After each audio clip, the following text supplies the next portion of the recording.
is I, Twon, and welcome back. And as you can see, I have a new friend.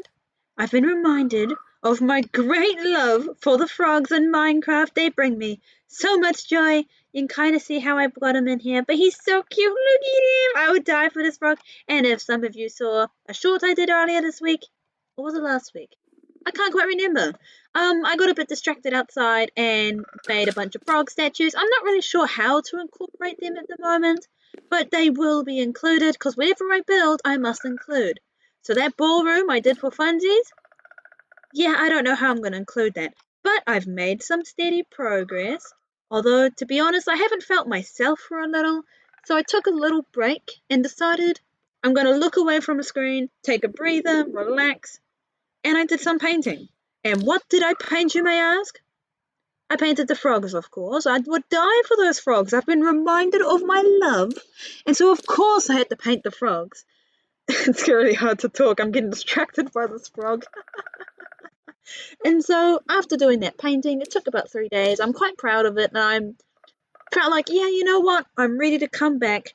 And so let's see what I can do now that I've refreshed my mind a little. Oh yes, and don't forget to please like and subscribe. It helps me out a lot. Remember how I made fun of my sister for not being able to spell Demond Cave properly? Well, this is me also struggling how to spell entrance because I think I had it right, but then I second guessed and thought I didn't do it wrong. And then I proceeded to put signs everywhere and spell lots of words. Can you believe that I actually teach English? I can't either. But today's goal was to use a bunch of wool and a bunch of colours to try and plan out the city. I started with the pathways to give me a better idea of what I wanted, so I could figure out where around the centre would be, so I could start setting up the market. Now I did a lot of planning, a lot of wacky shapes for a lot of buildings, but half the buildings I don't know what to put there yet, so do help me out. Please, I would love some advice. Now I decided to add a little bit more onto the farm with a shed, but I'm going to go into more detail about the shed later.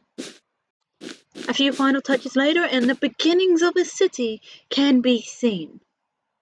Now to be honest, this is going to take a long time for me to do because I'm by myself and sometimes it's kind of hard to keep yourself motivated when you're in a world by yourself and it's all you, yourself and I.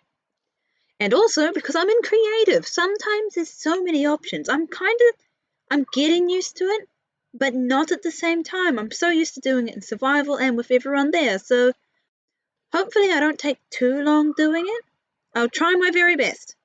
But for now, I have a shed to make, and I'm very excited about the shed. Why am I so excited over a shed? Well, I'm going to destroy the shed, and once again, the best reference is from your own life and on the farm I grew up in. One day, not an important shed, well, kind of important, but one day one of the sheds kind of collapsed on itself because it was windy. Don't worry, no one was there. Happened in the night. And each time I visit, I can slowly see it just slowly falls in on itself just a little bit more because it's old and wear and tear. And it's still kind of usable. It's just one side of the shed has collapsed in on itself. So that's my goal. And man, it's hard to try and build something broken and not like straight and to make it all curved and wonky and falling to bits. And it was a good fun challenge, very fun challenge. I wanted everything overgrown and like nature was taking over again because the farmer's too busy to fix it. What would you choose? Use your already new beautiful shed or fix up the old one? Personally, I would try and fix it, but then all the farm chores would get in the way and it would never get done. Let's be honest. If you're a farmer, you know how busy it gets. More wear and tear. I got to play around with the cracked bricks, but once again, it was quite hard to get it cracked because it could only be full blocks and I used a lot of slabs, and so it took quite a while to make the similar pattern I did with the other shed because it's still from the same farmer. I think the shed is really starting to come together with all these cute little details and I'm really proud of it, and so I decided to continue with my motivation and go inside the barn. That's right, I did not do upstairs, and I finally have a few ideas of what to do. Clutter, because I remember being on the farm, there was a lot of clutter, and we have a lot of things. I got a bit distracted with the pots because they just sound so good, and anyway, and you have a lot of things for different times of the year, and so there becomes a lot of clutter in one spot. And so I thought it'd be like downstairs is more organized clutter, but upstairs not as organized. It's hidden, people won't notice, no one's gonna know. Added some wool to make it look like some drop hay on the floor, and then I decided, in commemoration of my dad, he's a beekeeper, so I decided to choose this combo to look like a bee suit.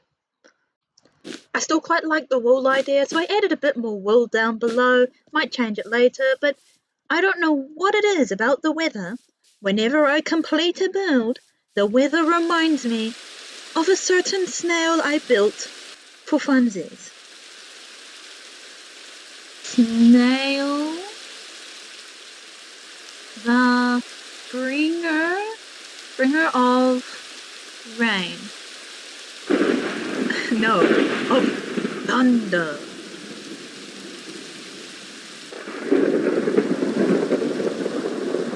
I don't think I did anything wrong to the snail, but I just was trying to build a tree, and you've seen me build trees in the past, but it was quite hard to focus on a tree when everything around you is crashing, and it was getting quite hard. But I persisted anyway, and as soon as I finished the tree, the weather cleared, and then returned as horrible as before. And here we are, in the rundown shed that was damaged in a sinkhole, and the cute little barn that I finally finished for now with all its cappy clutter and everything. If you liked the video, do please leave a like, it helps me out a lot, and subscribe if you want to see more. So I hope you enjoy the rest of your day. I had fun, especially painting the frogs at the start. But for now, bye bye.